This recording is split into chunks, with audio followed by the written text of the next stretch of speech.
Une équipe de l'Organisation mondiale de la santé se trouve en Chine cette semaine pour étudier la nouvelle souche de la grippe aviaire H7N9. Les experts disent que les volailles sont la source la plus probable de l'infection chez l'homme.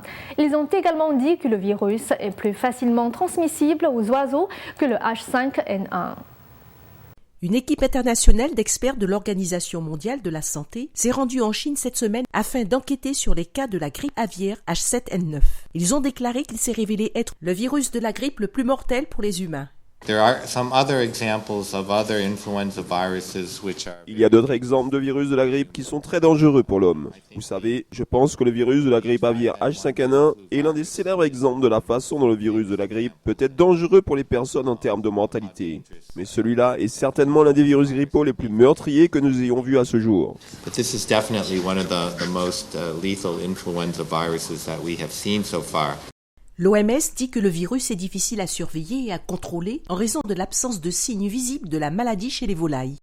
L'OMS a également déclaré que la nouvelle souche s'avère être plus facile à contracter par les oiseaux que le H5N1.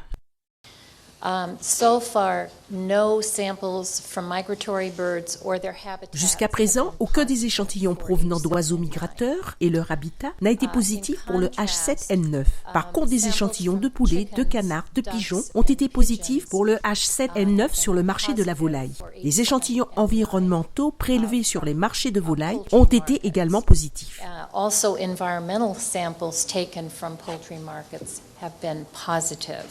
La province de Shandong a révélé son premier cas de grippe aviaire mardi, ce qui porte le nombre total de cas confirmés à 108. À ce jour, 22 personnes sont mortes du virus. Jusqu'à présent, il n'existe aucune preuve que le virus soit transmissible entre humains, mais les experts sont toujours en train d'enquêter pour savoir si le virus pourrait muter pour se propager aux humains.